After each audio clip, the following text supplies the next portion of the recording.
कंधमाल जिला दारिंगबाड़ी ब्लॉक गुड़ागुड़ा पंचायत देखा मिली काल बैशाखी प्रभाव जहारी फल डिंगेली ग्रामर पूर्णचंद्र राउत घर संपूर्ण नष्ट होता देखा मिली। घरे थिबा चाउल धान संपूर्ण नष्ट होता बेले बर्तमान घरे रहा कौन सुविधा ना मिली सूचना मुताबक शनिवार दिन अपराह 4 घंटिका समय हठात घड़घड़ी पवन सहित कुआपथर वर्षा होता हेले से ही समय घरे नथिले पूर्णचंद्र राउत दुई सहित जाइथिले बालीगुड़ा संध्या 5 घटिका समय घरे पहुँची देखला बेलू घर आउ घर हो नाला घर आजबेस्टस उड़ी बाहर पड़ा घरे थिबा चाउल धान बस्ता उपरे पानी और कुआपथर पड़ रही एसबू देखि पूर्णचंद्र मुंड आउ किछि काम कर नथिला। पर पड़ोशी मैंने आसी कहते हठात पवन होगा सह वर्षा हो वज्रपात घटी फल तुम घर संपूर्ण भांगी जाइए।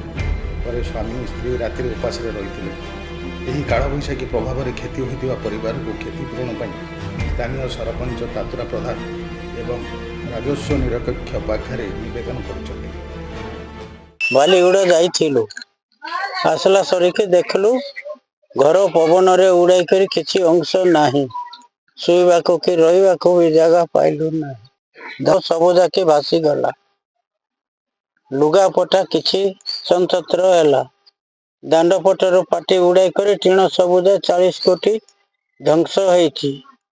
ए टीणर काठ जाई करी बारी पटे रंदा घर घर ऊपर पड़ला जेमती रंदा घर भी सब जाइछि। घरे पड़ीथिला टीण 40 टी बारी पटर घरे पड़ीथिला 8 टी सब जाके ध्वंस होई गुंड होईछि।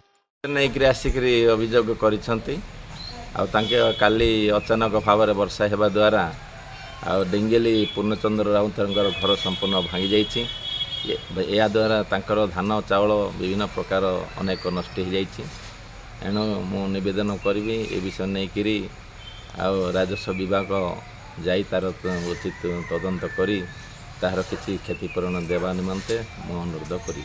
संध्यारे गोटे प्रबल वर्षा सहित पवन है जे तांकर घर संपूर्ण उड़े देइछि से माने भी घरे नथिले बालीगुड़ा जाइथिले बालीगुड़ा जीवा पीरियड रे घर संपूर्ण ध्वंस हो जाइछि।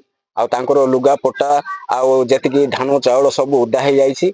आ से माने चलिबा अति कष्टकर। सरकार सहायता जोगाई देवा ग्रामवासी निवेदन कर